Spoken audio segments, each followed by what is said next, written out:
အားလုံးပဲမင်္ဂလာပါရှင် Fighter Spirit Channel ကနေပြန်လည်ကြိုဆိုပါရစေ။ကျွန်မတို့ရဲ့ Fighter Spirit Channel ဆိုရင် MMA နဲ့သက်ဆိုင်တဲ့အကြောင်းပါလေ။ One Championship UFC အစရှိတဲ့သတင်းတွေကိုပုံမှန်တင်ဆက်ပေးနေတဲ့ channel ပဲဖြစ်ပါတယ်။ဒါကြောင့်ဗီဒီယိုမစခင်မှာကျွန်မရဲ့ channel ကိုအရင်ဆုံး like and subscribe လုပ်ထားပြီး notification နှိပ်ထားဖို့တောင်းဆိုပါရနော်။ဒါဆိုရင်ဒီနေ့ဗီဒီယိုလေးကိုစလိုက်အောင်ပါ။ဒီနေ့တင်ဆက်ပေးမယ့်ပွဲချမ်းလေးကတော့ Joshua Van Fighter ဘောမှာပထမဆုံးထိုးခဲ့တဲ့ပွဲချမ်းလေးကိုတင်ဆက်ပေးသွားမှာပဲဖြစ်ပါတယ်။ပထမအခြေစနဲ့ Joshua Van ကအကဲခတ်ပြီးကစားပါတယ်။ပြိုင်မဲ့ fighter ကတော့ fan လောက်တိတိနေနေမရှိပါဘူး။ Joshua Van ကနဘန်ကောင်းတဲ့ fighter ဆိုတာဖိတ်တဲ့အားလုံးသိပါတယ်။ဒါကြောင့်ပွဲစနဲ့ Joshua Van ကပြိုင်ဘက်ကိုဝင်လုံးဖို့အတွက်ကြိုးစားတာပါ။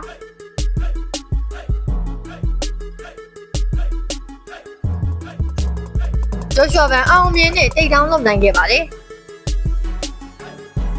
တို့ပေမဲ့ပြိုင်ဘက်ကလည်းအကောင်းဆုံး defense လုပ်ပြီးပြန်ထနိုင်ခဲ့ပါတယ်။ Joshua Van ကလည်းပြိုင်ဘက်ကိုအားပြင်းတဲ့လက်တီထိုးချက်တွေနဲ့တောက်လျှောက်ဖိအားပေးပြီးကစားပါတယ်။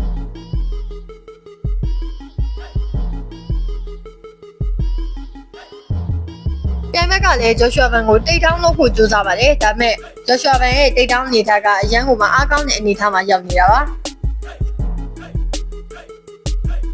Joshua Van နဲ့ပြိုင်ဘက် fighter တို့ကအပြန်အလှန်ထိုးတက်ရင်းနဲ့ပထမအချီကပြီးဆုံးခဲ့ပါတယ်။ဒုတိယအချီပြန်ထားတဲ့အချိန်မှာတော့ပြိုင်ဘက်ကလည်း Joshua Van ရဲ့အားသာချက်နဲ့အားနည်းချက်တွေကိုစပြီးသတိထားမိလာပါတယ်။ပြိုင်ဘက်က Joshua Van ကို high kick ကန်လိုက်ဂျက်ထောက်လိုက်နဲ့အိတ်တွဲလုံးနေနဲ့ချင်းပြီးကစားပါတယ်။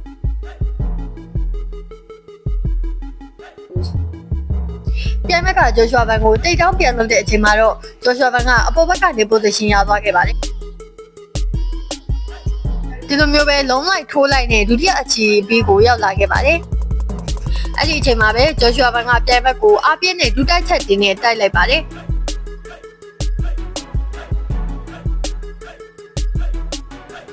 ပြိုင်ဘက်လည်းခါထွက်သွားပြီးတော့မှလုံးဝကိုချက်ချင်းကိုခွေကျသွားတာပါ။အဲ့ဒီအချိန်မှာပဲဒိုင်နူကြီးကပွဲကိုရပ်တန့်လိုက်ရပါတယ်။ Joshua Van ကလည်းဒုတိယအချိန်မှာလည်းပွဲကိုအနိုင်ရသွားပါတယ်။ဒီပွဲက Joshua Van professional fighter ဘောမှာပထမဆုံးထိုးတက်ခဲ့ရတဲ့ပွဲပဲဖြစ်ပါတယ်။ Van ကလည်းဒီပွဲမှာ ground game သမားကိုဒီလိုပုံစံနေနဲ့အနိုင်ပြနိုင်ခဲ့ပါတယ်။ Joshua Van ဟာလာမယ့် April လ12ရက်နေ့မှာဆိုရင် Tesoro Dara နဲ့သူ့ရဲ့ပထမဆုံးသော UFC Champion ကာဝေးပွဲကြီးကိုထိုးတက်သွားရမှာပဲဖြစ်ပါတယ်။